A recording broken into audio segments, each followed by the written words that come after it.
ദൈവനാമം വാഴ്ത്തപ്പെടുമാറാകട്ടെ. ദൈവത്തിൻ്റെ കൃപയാൽ EPS ലേഖനം എന്ന വിഷയത്തിൻ്റെ 8ാമത്തെ സെക്ഷനിൽ പ്രവേശിപ്പാൻ ദൈവം നമ്മെ സഹായിച്ചതോർത്ത് ഞാൻ ദൈവത്തെ സ്തുതിക്കുന്നു, സ്തോത്രം ചെയ്യുന്നു. നിങ്ങൾക്ക് ഏവർക്കും കർത്താവായ യേശുക്രിസ്തുവിന്റെ നാമത്തിൽ സ്നേഹവന്ദനങ്ങളെ അറിയിക്കുന്നു. കഴിഞ്ഞ നാളുകളിൽ നിങ്ങൾ നൽകുന്ന പ്രോത്സാഹനത്തിന്, പ്രാർത്ഥനയുടെ പിൻബലത്തിനായി ഞാൻ നന്ദി പറയുന്നു. ദൈവം നിങ്ങളെല്ലാവരെയും ധാരാളമായി അനുഗ്രഹിക്കുമാറാകട്ടെ. നാം കഴിഞ്ഞ സെക്ഷനിൽ 5ാം അധ്യായത്തിൻ്റെ 33 വരെയുള്ള വചനങ്ങളെ നമ്മൾ ധ്യാനിച്ചുകൊണ്ടിരിക്കുകയായിരുന്നു. നാം ഇന്ന് 6ാം അധ്യായത്തിൻ്റെ 1 മുതൽ ഉള്ള വചനങ്ങളെ വായിച്ച് നമ്മുടെ ചിന്ത ആരംഭിക്കുകയാണ്. മക്കളെ, നിങ്ങളുടെ അമ്മയപ്പന്മാരെ കർത്താവിൽ അനുസരിപ്പീൻ, അത് ന്യായമല്ലോ. നിനക്ക് നന്മയുണ്ടാകുവാനും നീ ഭൂമിയിൽ ദീർഘായുസ്സോടിരിപ്പാനും നിന്റെ അപ്പനെയും അമ്മയെയും ബഹുമാനിക്കുക എന്നത് വാഗ്ദത്തത്തോടു കൂടിയ ആദ്യ കൽപ്പന ആകുന്നു. ഇവിടെ നമ്മൾ കഴിഞ്ഞ സെക്ഷനിലൊക്കെ നമ്മൾ ചിന്തിച്ചുകൊണ്ടിരുന്നത്, അതിൻ്റെ ഒടുവിലത്തെ 22 മുതലുള്ള വചനങ്ങളെ ചിന്തിച്ചുകൊണ്ടിരുന്നത് ഭാര്യ ഭർത്താക്കന്മാർ തമ്മിലുള്ളതായ ഒരു കടപ്പാടുകളെ കുറിച്ചായിരുന്നെങ്കിൽ, ഇവിടെ മക്കൾ മാതാപിതാക്കളോട് എപ്രകാരമായിരിക്കണം എന്നുള്ള വിഷയമാണ് അവിടെ വിവരിക്കുന്നത്. നിങ്ങളുടെ അമ്മയപ്പന്മാരെ കർത്താവിൽ അനുസരിപ്പീൻ, അത് ന്യായമല്ലോ. നിനക്ക് നന്മയുണ്ടാകുവാനും നീ ഭൂമിയിൽ ദീർഘായുസ്സോടിരിപ്പാനും നിന്റെ അപ്പനെയും അമ്മയെയും ബഹുമാനിക്കുക എന്നത് വാഗ്ദത്തത്തോടു കൂടിയ ആദ്യ കൽപ്പനയാകുന്നു. അപ്പോൾ മക്കൾ എങ്ങനെ മാതാപിതാക്കളോട് ആയിരിക്കണം എന്നുള്ളതാണ് അവിടെ വിവരിക്കുന്നത്. പ്രത്യേകിച്ച് അവിടെ പൗലോസ് പറഞ്ഞ കാര്യം, ഇത് വാഗ്ദത്തത്തോടു കൂടിയ ആദ്യ കൽപ്പന ആകുന്നു. അപ്പോൾ ദൈവിക അനുഗ്രഹങ്ങൾ പ്രാപിക്കുവാനായിട്ട്, ദൈവിക വാഗ്ദത്തങ്ങൾ പ്രാപിക്കാൻ എല്ലാത്തിനും ഒരു വ്യവസ്ഥയുള്ളതുപോലെ മക്കൾക്കും അവർക്ക് അനുഗ്രഹങ്ങൾ പ്രാപിക്കാനുള്ള ഒരു കാര്യമായിട്ട് പൗലോസ് ചൂണ്ടിക്കാണിക്കുകയാണ്. എന്നൊരടുത്തത്, ഭഗവന്മാരെ നിങ്ങളുടെ മക്കളെ കോപിപ്പിക്കാതെ കർത്താവിൻ്റെ ബാലശിക്ഷയിലും പത്യോപദേശത്തിലും പോറ്റി വളർത്തണം. പിതാക്കന്മാരത്തിൽ അതെന്താണ്? മക്കൾ എന്ത് ചെയ്യണം? ബാലശിക്ഷയിലും പിന്നെ പത്യോപദേശത്തിലും പോറ്റി വളർത്തണം. ഉപദേശം കൊടുക്കേണ്ട സമയത്ത് ഉപദേശിക്കുവാനായിട്ട്, ശാസിക്കുന്ന സമയത്ത് ശാസിക്കാനായിട്ട്, അതിനെ പ്രകാരം ഇപ്പോഴത്തെ നിയമങ്ങളൊക്കെ വളരെ വ്യത്യാസങ്ങളാണെങ്കിൽ പോലും അതിനെ പ്രകാരം തല്ലേണ്ട സമയത്ത് തല്ലി തന്നെ അവരെ നല്ല നിലകളിൽ കൊണ്ടുവരണം എന്നുള്ള കാര്യങ്ങളാണ് അതിനോട് പഠിപ്പിക്കുന്നത്. അടുത്തത് കാണുന്നത് ദാസനും യജമാനും തമ്മിൽ എപ്രകാരമായിരിക്കണം എന്നുള്ളതാണ്. ദാസന്മാരെ ജഡപ്രകാരം, യജമാനന്മാരായവരെ ക്രിസ്തുവിനെ പോലെ തന്നെ ഹൃദയത്തിൻ്റെ ഏകാഗ്രതയിൽ ഭയത്തോടും വിറയലോടും കൂടെ അനുസരിപ്പിൻ. ദാസനും യജമാനനും തമ്മിലുള്ള ബന്ധത്തിലും അപ്പോൾ തൊഴിൽശാലയിൽ യജമാനനും ദാസനും തമ്മിൽ എപ്രകാരമായിരിക്കണം അല്ലേ? സമൂഹത്തിലെങ്ങനെ, വ്യക്തിജീവിതത്തിലെങ്ങനെ, കുടുംബത്തിലെങ്ങനെ, തൊഴിൽശാലയിൽ എങ്ങനെ എന്നുള്ളതായ എല്ലാ കാര്യങ്ങളും വളരെ വസ്തുനിഷ്ഠമായി പ്രതിപാദിച്ചിരിക്കുന്ന കൃത്യമായ ഒരു മാർഗരേഖ നൽകുന്ന ഒരു വിശ്വസനീയമായ പുസ്തകമാണ് സത്യവേദ പുസ്തകം എന്നുള്ളത്. ആധികാരികമായി കാര്യങ്ങളെ പറയുന്നു. നിങ്ങൾ ലംഘിച്ചാൽ എന്താ സംഭവിക്കുക, നിങ്ങൾ അനുസരിച്ചാൽ എന്താ ലഭിക്കുക, അങ്ങനെയുള്ള കാര്യങ്ങളെല്ലാം വളരെ വ്യക്തമായി പറയുന്ന പുസ്തകമാണ്. ദാസന്മാരോട് പറഞ്ഞു, ജഡപ്രകാരം യജമാനന്മാരായവരെ ക്രിസ്തുവിനെ പോലെ തന്നെ ഹൃദയത്തിൻ്റെ ഏകാഗ്രതയിൽ ഭയത്തോടും വിറയലോടും കൂടെ അനുസരിപ്പീൻ. ഇന്നത്തെ അടിമ ഉടമ ബന്ധത്തിൽ ഇതൊന്നും വില പോകുന്ന കാര്യമല്ലെങ്കിലും ഒരു ദൈവഭക്തനായ ഒരുവൻ തൻ്റെ തൊഴിലുടമയോട് തൻ്റെ തൊഴിൽ സ്ഥാപനത്തിൽ എങ്ങനെ എപ്രകാരമായിരിക്കണം എന്നത് വളരെ വ്യക്തമായ ഒരു നിർദ്ദേശമാണ് അവിടെ കൊടുത്തിരിക്കുന്നത്. എന്നിട്ട് പറയാം, മനുഷ്യരെ പ്രസാദിപ്പിക്കുന്നവരെ പോലെ ദൃഷ്ടി സേവയാലല്ല, ക്രിസ്തുവിൻ്റെ ദാസന്മാരെ പോലെ ദൈവേഷ്ടം മനസ്സോടെ ചെയ്തും മനുഷ്യരെയല്ല കർത്താവിനെ തന്നെ പ്രീതിയോടെ സേവിച്ചുകൊണ്ട് അനുസരിപ്പിൻ. ഉണ്ടോ? അപ്പോൾ അവിടെ മനുഷ്യർക്ക് വിളങ്ങാനായിട്ട് അതിൽ കാട്ടിക്കൂട്ടുക എന്നുള്ളതല്ല, മറിച്ച് അവൻ്റെ ഉത്തരവാദിത്തമാണ്. അവൻ എന്ത് ചെയ്യണം?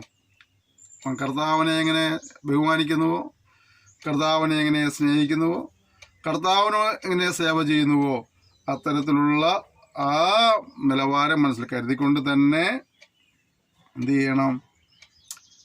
തൻ്റെ പക്കലെ ഏൽപ്പിച്ചതായ ദൗത്യങ്ങൾ നിറപടിയായി നിവർത്തിക്കണം. അത് യജമാനൻ വരുമ്പോഴുള്ള ഉത്സാഹമല്ല, യജമാനൻ ഇല്ലാത്തപ്പോഴും ദാസൻ അവൻ്റെ ദൗത്യം ചെയ്തുകൊണ്ട് തൻ്റെ ദൗത്യത്തിൻ്റെ പൂർത്തീകരണത്തിന് വരണം എന്നുള്ളതാണ് ആ ഭാഗത്ത് നമ്മൾ കാണുന്നതായ സന്ദേശം. ദാസനോ സ്വതന്ത്രനോ ഓരോരുത്തൻ ചെയ്യുന്ന നന്മയ്ക്ക് കർത്താവിൽ നിന്ന് പ്രതിഫലം പ്രാപിക്കും നിങ്ങൾ അറിയുന്നുവല്ലോ. ഓർക്കേണ്ട കാര്യം, നമ്മുടെ ദാസനും കണ്ടാലും യജമാനം കണ്ടാലും കണ്ടില്ലെങ്കിലും നമുക്ക് മുകളിൽ ഉന്നതന്മാർക്ക് മീതെ അത്യുന്നതനായ ഒരു ദൈവമുണ്ട്. യജമാനന്മാർക്ക് മീതെ രാജാതിരാജാവും കർത്താവുമായ ഒരു ദൈവമുണ്ട്. അവർ നമ്മുടെ നന്മ പ്രവർത്തികളെ കണ്ട് നമുക്ക് പ്രതിഫലം തരുവാൻ ഇടയായിത്തീരും. പലപ്പോഴും മനുഷ്യർ കംപ്ലൈൻറ്റ്, ഞാൻ ചെയ്തതായ നല്ല കാര്യത്തെക്കുറിച്ച് എനിക്കൊരു പ്രശംസ ലഭിച്ചില്ല, അല്ലെങ്കിൽ എനിക്ക് ആ നിലകളിലുള്ള ഒരു ആദരവ് ലഭിച്ചില്ല എന്നൊക്കെയാണ്. ഞാൻ പറയാം, ചെയ്ത നന്മ കാര്യങ്ങളെ അധികാരികൾ കണ്ടിട്ട് നമുക്ക് പ്രശംസയോ ഒരു പുകഴ്ചയോ ഒന്നും ലഭിച്ചില്ലെങ്കിൽ പോലും നിരാശപ്പെട്ടു പോകേണ്ട ആവശ്യമില്ല. നിശ്ചിത നന്മയ്ക്ക് അനുസൃതമായ ഒരു പ്രതിഫലം ദൈവത്താൽ നിനക്ക് വരും കാലങ്ങളിൽ ലഭിക്കുവാൻ ഇടയായിത്തീരും.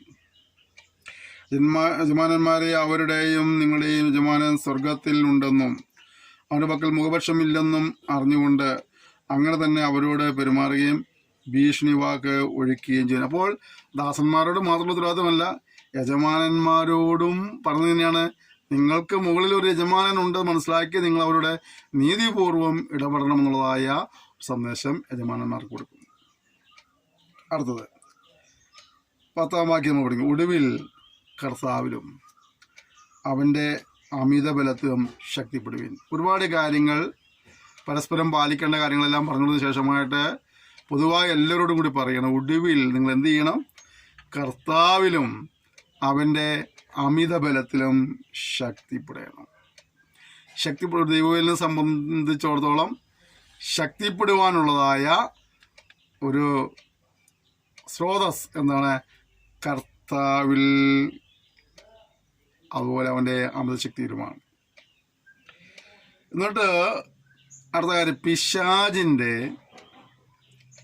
തന്ത്രങ്ങളോട് എതിർത്ത് നിൽപ്പാൻ കഴിയേണ്ടതിന് ദൈവത്തിൻ്റെ സർവായുധവർഗം എന്ന് വെച്ചോളൂ. പിശാച് നമുക്ക് കേൾക്കുമ്പോഴേ ആൾക്കാർക്ക് പേടിയാണ്, അല്ലേ? എന്നാൽ ഇവിടെ വചനം പറയുന്നത് ഈ പിശാചിനോട് എതിർത്ത് നിന്നാലും നമ്മൾ വിട്ട് ഓടിപ്പോകുന്നുള്ളതാണ്. പിശാചിനെ പേടിച്ച് നമ്മൾ ഓടേണ്ട ആവശ്യമില്ല. പിശാചിനോട് എതിർത്ത് നിന്നാൽ പിശാച് നമ്മളെ വിട്ട് ഓടിപ്പോകും, അല്ലേ? പലർക്കും ആ വീട്ടിൽ പിശാചവാദിയുണ്ട്, അവിടെ കിടക്കാം, അങ്ങനെയൊക്കെ പറഞ്ഞ ആളുകൾ കേട്ടിട്ടില്ലേ?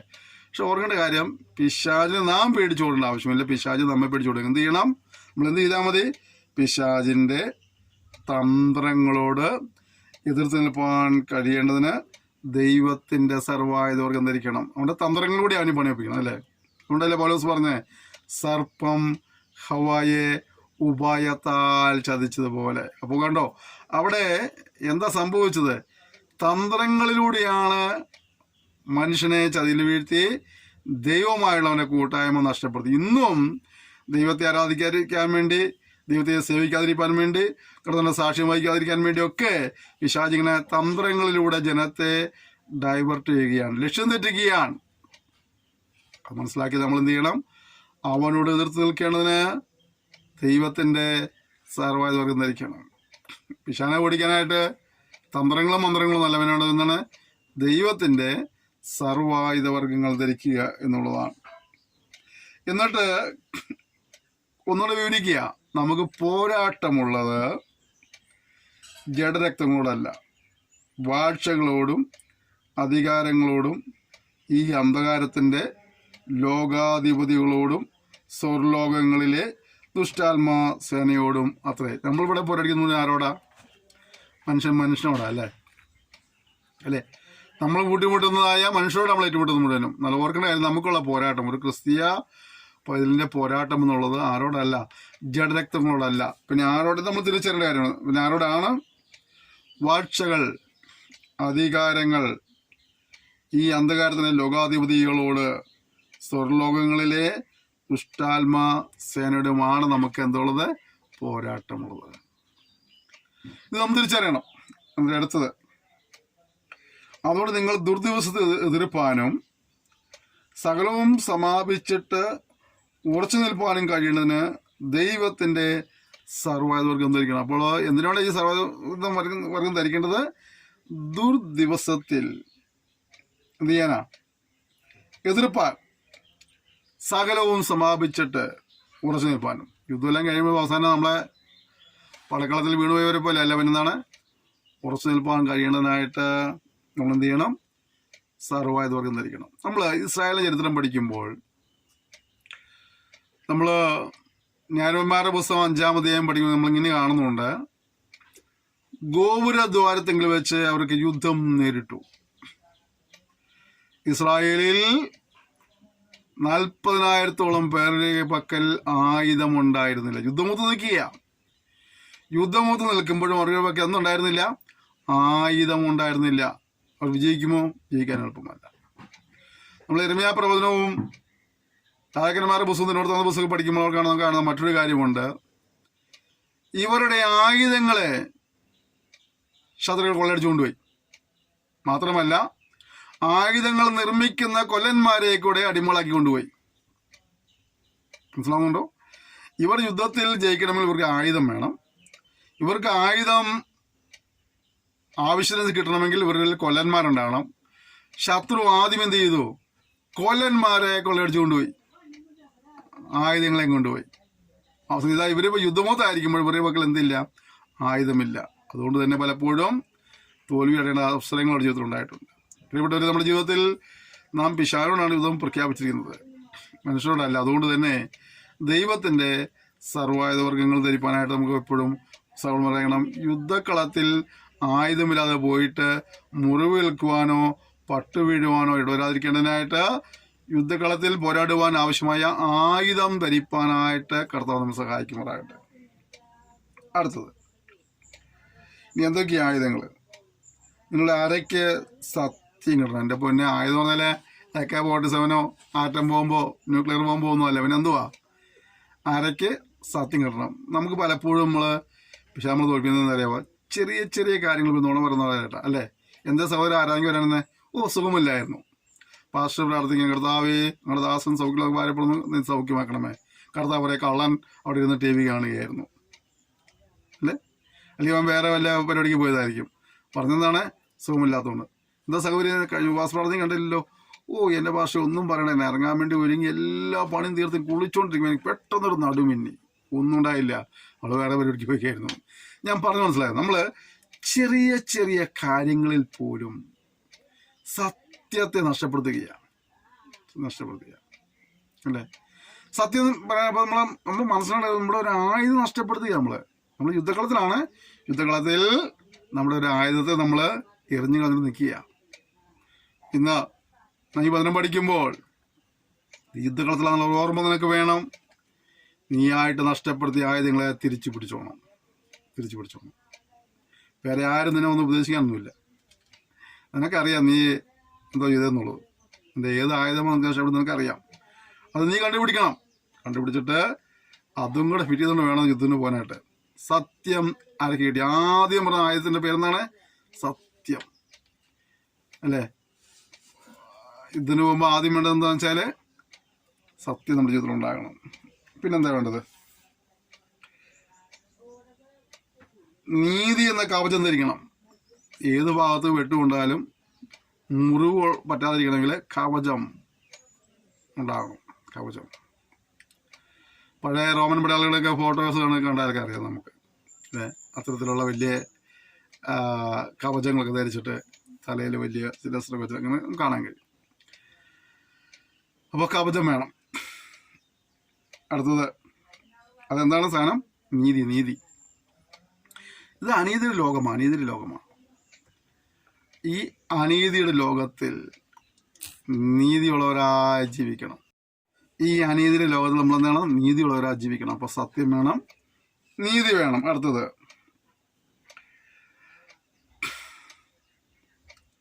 സമാധാന സുവിശേഷത്തിനായുള്ള ഒരുക്കം കാലിനെ ചെരുപ്പാക്കണം. അപ്പോൾ നീതി വേണം, സത്യം വേണം, പിന്നെ സുവിശേഷത്തിനാണ് സമാധാന സുവിശേഷത്തിനായുള്ള ഒരുക്കം കാലിന് ചെരുപ്പാണ്. അപ്പോൾ ചെരുപ്പിലാണ് ഇതിന് പോയിട്ട് കാര്യമില്ല. ഒന്നുകിൽ പടക്കളത്തിൽ കല്ലും മുള്ളൊക്കെ ഉണ്ടാവും, അല്ലെങ്കിൽ മണൽ ചുട്ടുപഴുതുന്ന മണലായിരിക്കും, കാല് പൊള്ളുകയോ കാലിൽ ചരല് പൊള്ളുകയോ കാലിൽ മുള്ളു കൊള്ളുകയോ ചെയ്യുമ്പോൾ അയ്യോ നമ്മൾ കാല് നോക്കാൻ പോയാൽ ആ സമയത്ത് മറ്റവൻ്റെ വെട്ടുപെടലിരിക്കും അല്ലേ. അപ്പോൾ അതുകൊണ്ട് എപ്പോഴും സുവിശേഷം പറയുവാനുള്ള ഒരു ഉത്സാഹം ഒരു ക്രിസ്തീയ പൈതലിന് വേണം. അതെന്താണ് ചെരിപ്പാന്ന് പറഞ്ഞത്? സമാധാന സുവിശേഷങ്ങളെ ഒരുക്കം കാലിന് ചെരുപ്പാക്കണം. പലപ്പോഴും ഈ സുവിശേഷിക്കാർ എന്നുള്ളത് ഒരു വിഭാഗം ആളുകൾ കൂടി മാറ്റി വെച്ചിരിക്കുക. നമ്മളങ്ങനെ ചില കുഴപ്പങ്ങളുണ്ട് അല്ലേ. സുവിശേഷം പറയുമ്പോൾ ആശുണ്ടല്ലോ, നമ്മൾ പുള്ളിക്ക് ദശാംശ തോതരാശം കൊടുക്കണം, പുള്ളി പറയട്ടെ നമ്മൾ ചിന്തയ അല്ല. അത് നമ്മുടെ ഉത്തരവാദിത്വം മനസ്സിലാക്കണം. നമ്മുടെ ഉത്തരവാദിത്വമാണ്, എൻ്റെയും നിൻ്റെയും ഉത്തരവാദിത്വമാണ്. നമ്മൾ ചെയ്യണം. അതെന്താണ് കാരണം? ദൈവത്തിൻ്റെ സർവായുധ വർഗ്ഗങ്ങളിൽ അത് പെട്ടിട്ടുണ്ട്. അതെന്തായിട്ടാണ് പറഞ്ഞത്?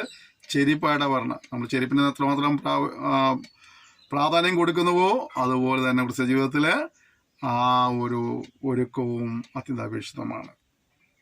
അവിടെ നിന്നോട്ട് പോട്ടെ. എല്ലാറ്റിനും മീതെ ദുഷ്ടൻ്റെ തീയമ്പുകളൊക്കെയും കെടുക്കുവാൻ തക്കതായ വിശ്വാസം എന്ന പരിചയം എടുക്കണം. അടുത്ത പരിചയമാണ്. എന്ത് പരിചയമാണത്? വിശ്വാസം എന്ന പരിചയം. നമുക്ക് വിശ്വാസമുണ്ടോ? മനുഷ്യന് പരസ്പരം പോലും വിശ്വാസമില്ല.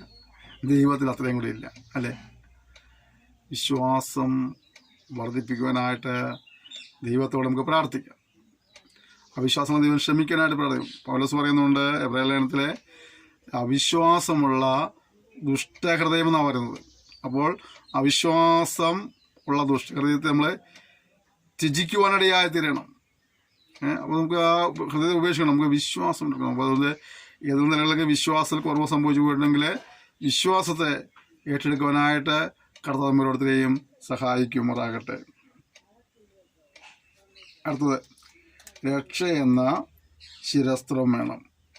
രക്ഷയെന്ന ശിരസ്ത്രം, നമ്മുടെ ഹെൽമെറ്റ് പോലെ അല്ലേ. എന്താ വേണ്ടത്? ഈ വിശ്വാസ ഗോളത്തിൽ നിലനിൽക്കണമെങ്കിൽ, ശത്രുവിനെ പോരടിക്കണമെങ്കിൽ കർത്താവ് യേശു ക്രിസ്തുവുമായി വ്യക്തിപരമായ ബന്ധം സ്ഥാപിച്ചെടുത്തുകൊണ്ട് പാപങ്ങളേറ്റ് ഉപേക്ഷിച്ച് നീ രക്ഷയുടെ അനുഭവത്തിൽ വന്നെങ്കിൽ മാത്രമാണ് നിനക്ക് ക്രിസ്തീയ പോർക്കളത്തിൽ നിന്ന് വിജയം പ്രാപിക്കാൻ കഴിയുള്ളൂ. അപ്പോൾ രക്ഷ എന്ന ശിരസ്ത്രം വേണം. തലക്കെട്ട് വീട്ടുകൾ കിട്ടാണ്ടിരിക്കാൻ വേണ്ടിയിട്ട് എനിക്ക് കവർ ചെയ്യുന്നതായി രക്ഷ എന്ന ശിരസ്ത്രം വേണം. അടുത്തത്, ദൈവവചനം എന്ന ആത്മാവിൻ്റെ വാളും കൈക്കൊള്ളണം. അടുത്തത് വചനം പഠിക്കണം, വചനം ധ്യാനിക്കണം. എന്തുകൊണ്ടാ ഈ വചനങ്ങൾ പഠിപ്പിക്കുന്നത്? ഒരുപാട് ദൈവദാസിദാസന്മാർ, ദൈവമക്കൾ വിവിധ മാധ്യമങ്ങളിലൂടെ 24 മണിക്കൂറും നീ ഇരിക്കുന്ന സ്ഥാനത്ത് നിന്റെ കയ്യിൽ കിട്ടത്തക്ക രീതിയിൽ ദൈവവചനം പ്രഘോഷണം നടത്തുകയും പഠിപ്പിക്കുന്നതിൻ്റെ പോലെ ലക്ഷ്യം എന്താ അറിയാവോ? നീ വചനമെന്ന വാൾ ഉപയോഗിച്ച് പിശാചിന്മേൽ ജയമെടുത്ത് ജീവിതത്തെ ക്രമീകരിച്ച് വിജയപ്രദമായ ക്രിസ്ത്യൻ ജീവിതം നയിച്ച് ദൈവിക അനുഗ്രഹങ്ങളും സർവോപരി കർത്താവായ യേശു ക്രിസ്തു മുഖാന്തരമുള്ള ആത്മരക്ഷയും കരസ്ഥമാക്കുവാനും ക്രിസ്തുവിൽ വളരുവാനുമാണ് ഈ വചനം നമ്മൾ ഉപയോഗിക്കേണ്ടത്. വചനം പഠിക്കാനുള്ള ഉത്സാഹം കാണിക്കണം. നമ്മളെ ആൾക്കാർക്ക് ഇന്ന് വചനം പഠിക്കാൻ നേരമില്ലാതായിട്ട് ഞാൻ എൻ്റെ പഠിതാക്കളെ ഓർത്ത് ഇത് സ്തുതിക്കുക. ഏറെ ബന്ധപ്പാടുണ്ടായിട്ടും ജോലി സമയത്ത് ജോലിയോട് കൂടിയൊക്കെ നിങ്ങൾ പഠിക്കുന്നത് ഓർത്ത് ഞാൻ ഇത് സ്തുതിക്കുന്നു. എൻ്റെ പല പഠിതാക്കളും ഇന്ത്യക്ക് വെളിയിലുള്ളവരാണെന്ന് എനിക്കറിയാം. അവർ ജോലിയുള്ള ബന്ധത്തിൽ അവിടെ ആയിരിക്കുന്നത് എനിക്കറിയാം. എങ്കിലും നിങ്ങൾ സമയം കണ്ടെത്തി ദൈവനും പഠിക്കുന്ന ഓർത്ത് ഞാൻ ഇത് സ്തുതിക്കുക. നിങ്ങളോട് നന്ദി പറയുകയാണ് പ്രത്യേകമായിട്ടും. പലർക്കും ഒരു പണിയില്ലെങ്കിലും ദൈവനം പഠിക്കാനായിട്ട് താല്പര്യമില്ലാതിരിക്കുന്ന ഒരു സമൂഹത്തിൽ നിങ്ങൾ കാണിക്കുന്ന ഉത്സാഹത്തിന് ദൈവത്തെ സ്വത്രം ചെയ്യുന്നു. നിങ്ങൾ ഷെയർ ചെയ്യുന്നത് സ്വത്രം ചെയ്യുന്നു. കാരണം നിങ്ങളിലൂടെ പലരും ദൈവനം കേട്ടുകൊണ്ടിരിക്കുകയാണ്. ഞാൻ ഷെയർ ചെയ്യാൻ കൂടെ എല്ലാ ദിവസവും തന്നെ പറയാറുണ്ട്. നിങ്ങളിൽ പലരും അത് ഷെയർ ചെയ്യുന്നുണ്ട്. എനിക്കതിൽ സന്തോഷമുണ്ട്. ഞാൻ കഴിഞ്ഞ ദിവസങ്ങളിൽ ഞങ്ങളുടെ ഓരോ വിഷയങ്ങൾ കഴിയുമ്പോഴും ഞങ്ങൾ എടുത്ത് നോക്കാറുണ്ട്. ഇതിന് വേറെ ആരും കണക്ക് പറയാനല്ല, നമ്മൾ പ്രാർത്ഥിക്കുകയും നമ്മൾ അധ്വാനിക്കുകയും ചെയ്തതിൻ്റെ ഒരു പരിണതഫലമാണല്ലോ കൃതജ്ഞകൃപയാൽ ലഭിച്ചതായ ഈ ശുശ്രൂഷയും ഈ കോഴ്സും. അതുകൊണ്ട് തന്നെ അതിൻ്റെ ഒരു റിസൾട്ട് അറിയുവാൻ ഞങ്ങൾക്ക് താല്പര്യമുണ്ട്. അപ്പോൾ ഞങ്ങൾ ഓരോ വിഷയങ്ങൾ കഴിയുമ്പോഴും ഞങ്ങൾ അറ്റൻഡൻസ് എടുത്ത് നോക്കാറുണ്ട്. അപ്പോൾ കൂടെ പറയാം, നിശ്ചയമായും ദൈവം പുതിയ ആളുകൾ എഴുന്നേൽപ്പിക്കുന്നു. പുതിയ ആളുകൾ വചനം പഠിച്ചുകൊണ്ടേയിരിക്കുന്നു. ഒരുപാട് പേരെ ഷെയർ ചെയ്തുകൊണ്ടിരിക്കുന്നു. ഒരുപാട് പേർ ഇതിനോടത്ത് പ്രാർത്ഥിച്ചുകൊണ്ടിരിക്കുന്നു. 200 ചില ദിവസങ്ങളായി ഈ ദിവസം വരെയും മുടങ്ങാതെ മുന്നോട്ട് പോകാൻ കർത്താവ് സഹായിച്ചു. ഓർത്ത് സ്തുതിക്കുക. പ്രിയപ്പെട്ടവരെ, നിങ്ങളും പ്രാർത്ഥിക്കണം. ഇനി നമുക്കറിയാം മഴകൾ തുടങ്ങുന്ന സമയമായിട്ടുണ്ട്. മഴകൾ അവിടെ ഇവിടെയൊക്കെ പെയ്തു തുടങ്ങിയിട്ടുണ്ട്. അങ്ങനെ വരുമ്പോൾ റെക്കോർഡിങ്ങും ഒന്നും മുടങ്ങാതിരിക്കാനായിട്ട് കറണ്ടിൻ്റെ വിഷയം ഉണ്ടായി കഴിഞ്ഞാൽ റെക്കോർഡിങ് മുടങ്ങും. അതുപോലെ മഴ ആയിക്കഴിഞ്ഞാൽ നമ്മളിവിടെ ചെറിയ ഷെഡിനകത്താണ് ഇത് റെക്കോർഡ് ചെയ്യുന്നത്. അപ്പോൾ ഈ ഷെഡിൽ മഴ പെയ്തതിൻ്റെ ശല്യങ്ങളൊക്കെ ഉണ്ട്. അപ്പോൾ അതുകൊണ്ട് നമ്മുടെ മഴ പെയ്യേണ്ടത് നമുക്കൊരിക്കലും പ്രാർത്ഥിക്കരുത്. മഴ പെയ്തോട്ടെ, പക്ഷേ നമുക്ക് 1 മണിക്കൂർ സമയം ഒരു ദിവസം കിട്ടിക്കഴിഞ്ഞാൽ നമുക്ക് ആ സമയം അഡ്ജസ്റ്റ് നമുക്ക് എന്ത് ചെയ്യാൻ പറ്റും, റെക്കോർഡ് ചെയ്യാൻ പറ്റും. അപ്പോൾ നമ്മുടെ റെക്കോർഡിങ് മുടങ്ങാതെ നിങ്ങളുടെ കൈകളിലേക്ക് ഓരോ ദിവസവും ഓരോ പാഠം എത്തിക്കുവാനുള്ള ഒരു ക്രമീകരണം തമ്പുരാൻ ചെയ്യുന്നതിനായിട്ട് നിങ്ങൾ ഞങ്ങളോട് പ്രാർത്ഥിക്കേണ്ട ഓർമ്മിപ്പിക്കുകയാണ്. ദൈവനം പഠിക്കാൻ കാണിക്കുന്ന പ്രസാദനം ഒരിക്കലും നന്ദി പറയുന്നു. അടുത്തത്, സകല പ്രാർത്ഥനയാലും യാചനയാലും ഏതു നേരത്തും ആത്മാവിൽ പ്രാർത്ഥിച്ചും അതിനായി ജാഗരിച്ചും കൊണ്ട് സകല വിശുദ്ധന്മാർക്കും എനിക്കും വേണ്ടി പ്രാർത്ഥനയിൽ പൂർണ്ണ സ്ഥിരത കാണിപ്പി. ഞങ്ങളെ ഈ മിക്കവാറും ഈ കോഴ്സിൻ്റെ തുടക്ക സമയത്തോ അവസാന സമയത്തോ ഒക്കെ ഈ ശുശ്രൂഷയോട് പ്രാർത്ഥിക്കണമെന്ന് പറയാറുണ്ട്. അതേസമയം നിങ്ങളെ പ്രാർത്ഥന വിഷയങ്ങളോട് നിങ്ങൾക്ക് വേണ്ടി പ്രാർത്ഥിക്കാറുണ്ട്. എന്തുകൊണ്ടാണ് ഞങ്ങൾ പ്രാർത്ഥനാ സഹായം ചോദിച്ചാൽ ഇവിടെ പൗലോസ് പറഞ്ഞ കണ്ടില്ലേ, സകല പ്രാർത്ഥനയാലും യാതനയാലും ഏതു നേരത്തും ആത്മാവിൽ പ്രാർത്ഥിച്ചും അതിനായി ജാഗരിച്ചും കൊണ്ട് സകല വിശുദ്ധന്മാർക്കും എനിക്കും വേണ്ടി പ്രാർത്ഥനയിൽ പൂർണ്ണ സ്ഥിരത കാണിപ്പീൻ. പൗലോസിന് പ്രാർത്ഥന ആവശ്യമായിരുന്നെങ്കിൽ ഞങ്ങളെപ്പോലുള്ള സാധുക്കൾക്ക് എന്തോരമാണ് പ്രാർത്ഥന ആവശ്യം അല്ലേ? പരസ്പരം ഓർത്ത് പ്രാർത്ഥിക്കുവാനേ കർത്താവ് നമ്മെ സഹായിക്കട്ടെ. നിങ്ങളെ ഓർത്ത് ഞങ്ങൾ പ്രാർത്ഥിക്കുന്നപ്പം ഞങ്ങളെ ഓർത്ത് നിങ്ങളും പ്രാർത്ഥിക്കണം.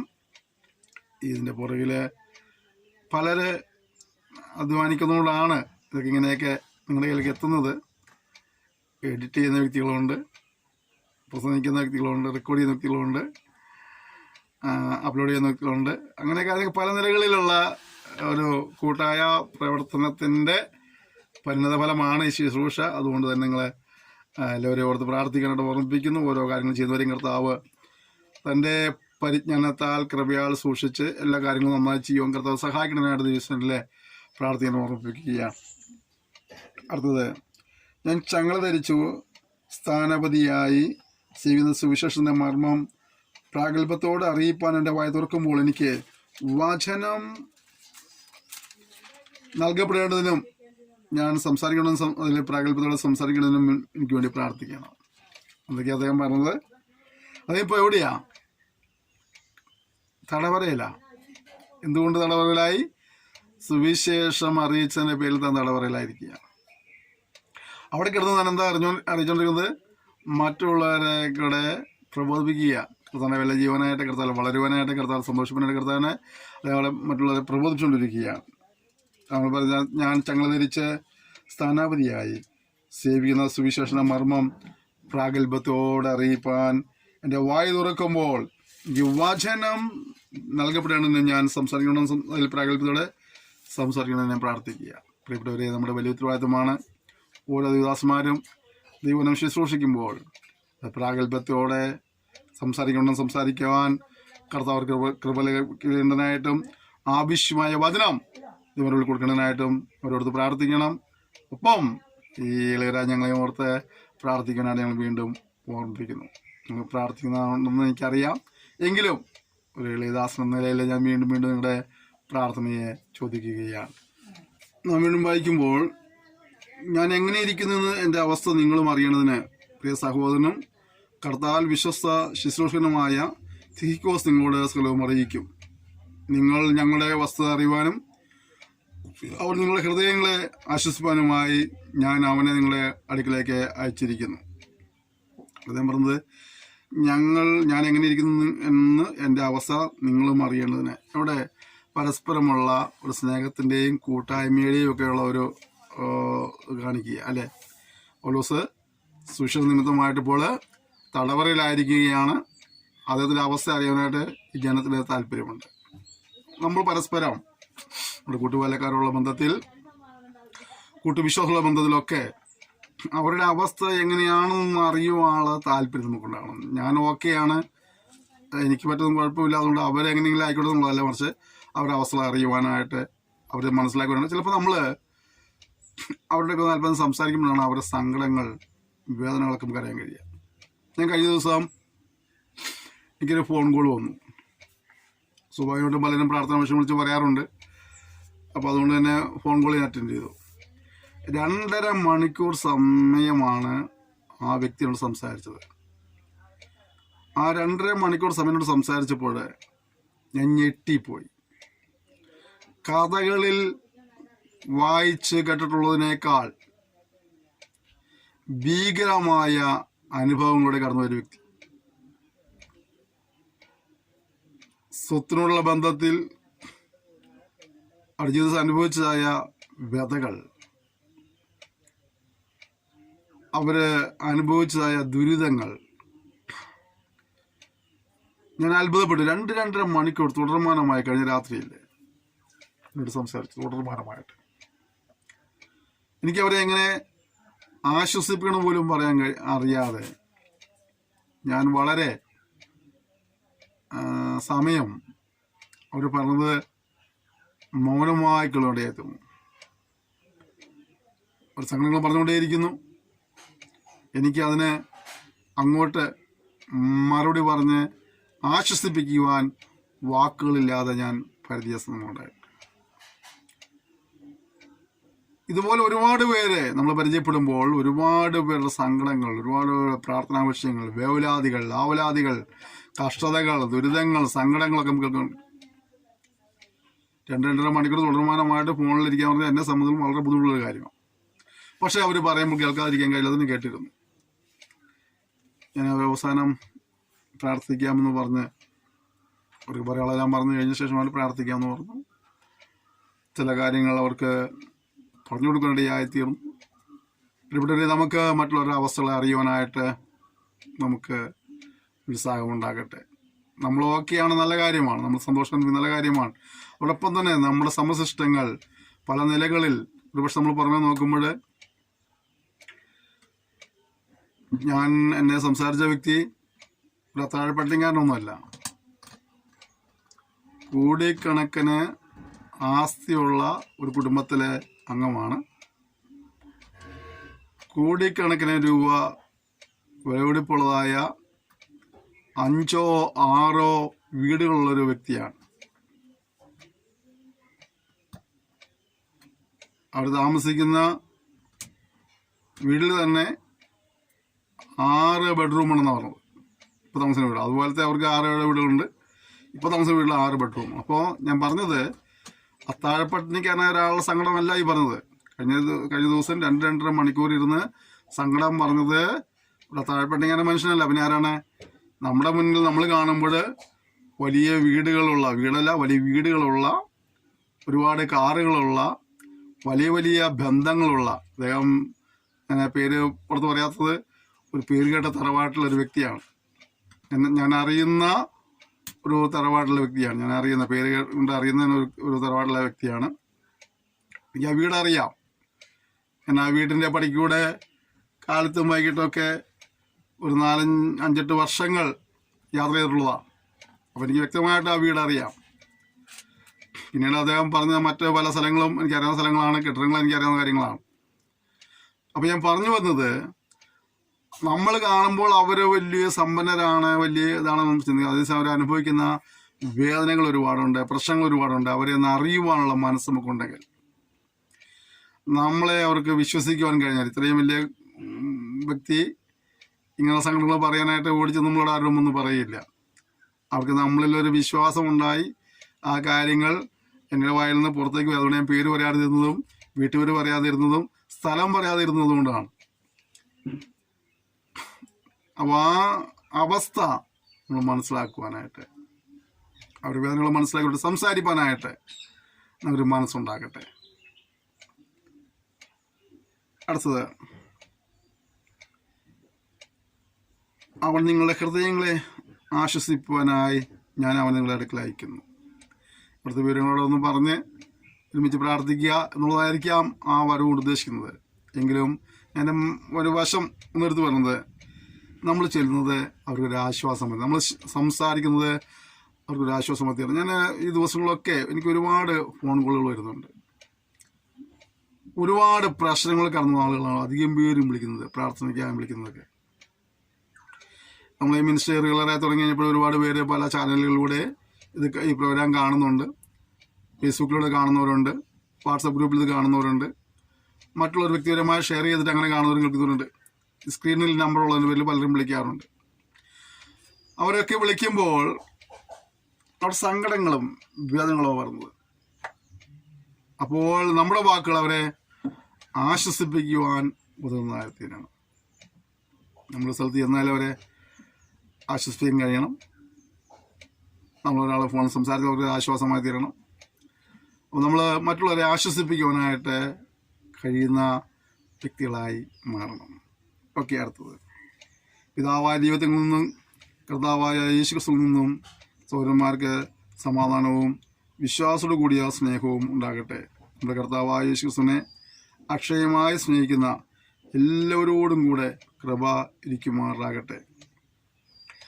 അപ്പോൾ ഇവിടെ ഒന്ന് സഹോദരന്മാർക്ക് സമാധാനം ഉണ്ടാകണം. 2, വിശ്വാസത്തോടു കൂടിയ സ്നേഹം ഉണ്ടാകണം. വിശ്വാസവും സ്നേഹവും എസ്പെഷ്യലി മനുഷ്യരുടെ ജീവിതത്തിൽ, സാമൂഹിക ജീവിതത്തിലായാലും കുടുംബജീവിതത്തിലായാലും വിശ്വാസവും വേണം, സ്നേഹവും വേണം. ഇത് രണ്ടും ഇല്ലെങ്കിലാണല്ലോ പലപ്പോഴും കുടുംബങ്ങളിൽ തകർച്ചകളും പ്രശ്നങ്ങളും പ്രതികളും ഉണ്ടാകുന്നത്, അല്ലേ? വിശ്വാസവും വേണം, സ്നേഹവും വേണം. അടുത്തത് കർത്താവായ യേശുക്രിസ്തുവിനെ അക്ഷയമായി സ്നേഹിക്കുന്ന എല്ലാവരോടും കൂടെ കൃപയിരിക്കുമാറാകട്ടെ. അപ്പോൾ ദൈവകൃപ ആർക്കായിട്ട് ലഭിക്കുന്നത്? കർത്താവായ യേശുക്രിസ്തുവിനെ അക്ഷയമായി സ്നേഹിക്കുന്ന. ഇവിടെ നമ്മൾ കൃപയ്ക്കെല്ലാം നമുക്ക് താല്പര്യമുള്ളവരാണ് നമ്മളെല്ലാവരും. എൻ്റെ കൃപ വേണം, അപ്പോൾ ആ കൃപ വേണം, അപ്പോൾ നമ്മൾ പാടുന്നവരാ, അല്ലേ? എന്താ വ്യവസ്ഥ പറഞ്ഞത്? കർത്താവിനെ അക്ഷയമായി സ്നേഹിക്കണം. കഴിയുന്നുണ്ടോ കർത്താവിനെ സ്നേഹിക്കാനായിട്ട്? നമ്മൾ നമ്മോട് ചോദിച്ചേ, കർത്താവ് നമുക്ക് സ്നേഹിക്കാൻ കഴിയുന്നുണ്ടോ? നമ്മൾ ഈ പാട്ട് പാടാം, ഐ ലവ് യു ജീസസ്, അതല്ല ഉദ്ദേശിച്ചത്. നമ്മുടെ കർത്താവ് നമുക്ക് എത്രമാത്രം സ്നേഹമുണ്ട്. ഈ സ്നേഹം ഉണ്ടെങ്കിൽ ആണ് ഇത് ത്യാഗവും സഹിക്കാനായിട്ട് അവർ തയ്യാറാവുകയുള്ളൂ. ഒരു വ്യക്തിയോട് ഒരു വ്യക്തിക്ക് സ്നേഹമുണ്ടെങ്കിൽ ആ വ്യക്തിക്ക് വേണ്ടി എന്ത് ചെയ്യും? എന്ത് ത്യാഗവും സഹിക്കുന്നതാണ്. സ്നേഹമില്ലെങ്കിൽ അതിലേമി തൊലയിട്ട് പറയും, അല്ലേ? അപ്പം നമുക്ക് കർത്താവിന് സ്നേഹമുണ്ടെന്ന് പറഞ്ഞാൽ എൻ്റെ അർത്ഥം എന്തുവാ? കർത്താവിന് വേണ്ടി എന്തും സഹിപ്പാനായിട്ട്, എന്തുമായി തീരുമാനം, നമ്മുടെ സമയം കർത്താവിന് ചിലവഴിപ്പാനായിട്ട്, നമ്മുടെ സമ്പത്ത് കർത്താവിന് ചിലവഴിപ്പാനായിട്ട്, നമ്മുടെ താലന്ത് കർത്താവിന് വേണ്ടി ചിലവഴിപ്പാനായിട്ട്. നമുക്ക് മറ്റ് പല ആവശ്യങ്ങളുണ്ട്, പല കാര്യം ചെയ്യേണ്ട പല ഉത്തരവാദിത്തങ്ങളുണ്ട്. പക്ഷെ അതിനൊക്കെ അപ്പുറത്തേക്ക് പോയിട്ട് ലഭിക്കുന്ന സമയങ്ങൾ ദൈവനാമ മഹത്വത്തിന് വേണ്ടി, ദൈവരാജ്യ വ്യാപ്തിക്കായെന്നുള്ളതായിട്ട് നമുക്ക് കഴിയുന്നുണ്ടോ?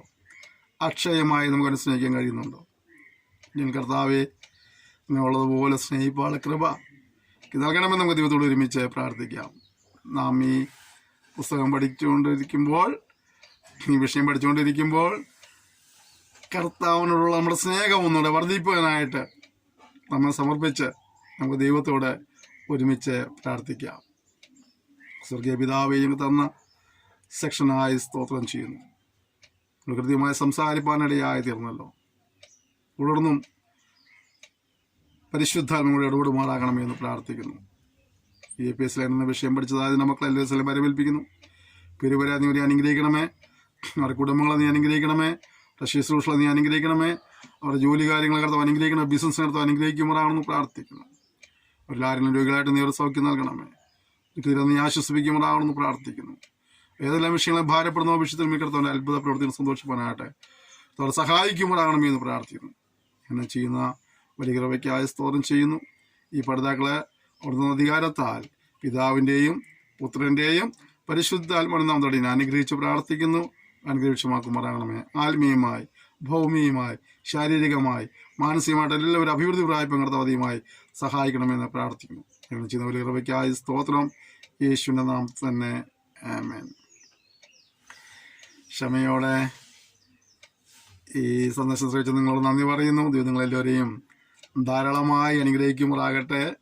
വിശേഷാൽ നമ്മളെ EPS എന്ന വിഷയം സെക്ഷനിലൂടെ ഇവിടെ അവസാനിക്കുകയാണ്.